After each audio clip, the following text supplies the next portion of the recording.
আমরা মেয়েদের না আছে স্বাধীনতা, না আছে কোনো বিশ্রাম।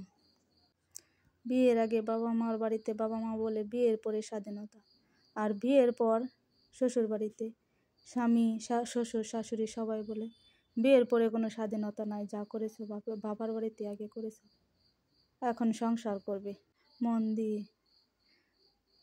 আর একটা কথা কি জানেন, যে যতই বড় হোক না কেন, যে যতই বড় হোক, কিন্তু সবাইকে ধরেন পাকশাক করে খেতেই হয়, তাই না? আমরা মেয়েদের কোনো বিশ্রাম নেই, তার চুলোর পাড়ে আসতেই হবে, তার পাকশাক করে খেতেই হবে, এবং পরিবারকেও তার পাকশাক করে খাওয়াতে হবে।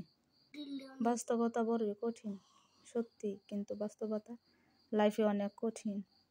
এই ধরেন আপনি একটা কিছু ভালো কিছু করতে চাচ্ছেন, আপনার ফ্যামিলির হয়তো কেউ স্বামী, হয়তো শ্বশুর শাশুড়ি, যে কেউ আপনাকে বাধা দিবে, না করবে, এটা করবে না, এটা করা ভালো না, ওইটা করা ভালো না, কিন্তু আপনি মনে মনে ঠিকই জানতেছেন যে আমি এটা করলে আমার ভালো হবে, মন্দ হবে না।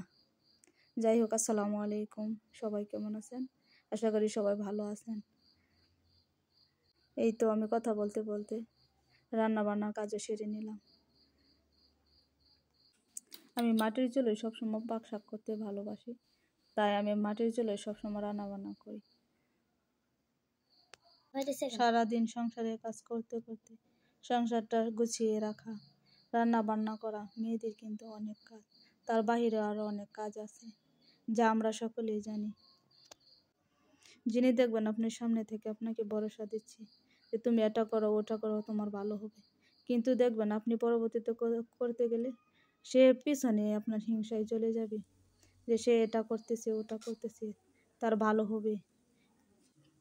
তাই আমরা হিংসা বিদ্বেষ না করে সবাই মিলেমিশে থাকি। জীবন তো বেশি দীর্ঘস্থায়ী না, জীবন তো আমাদের অল্প, তাই আমরা সবাই মিলেমিশে থাকি, সবাই একে অপরকে ভালোবাসি।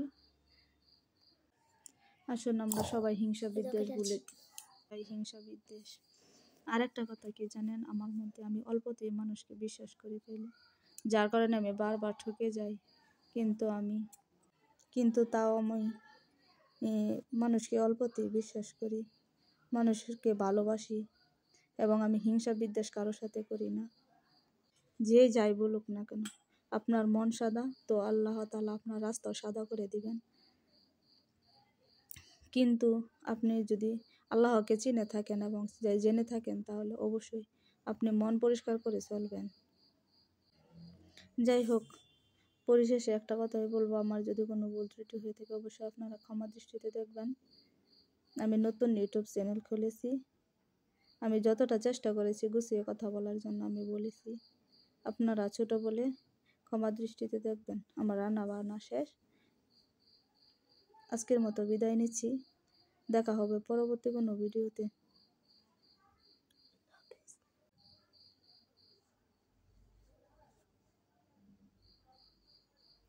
আল্লাহ হাফিজ, টাটা। আজকের মতো ভিডিওটি আমি এখানেই শেষ করছি। টাটা, বাই বাই, আল্লাহ হাফিজ।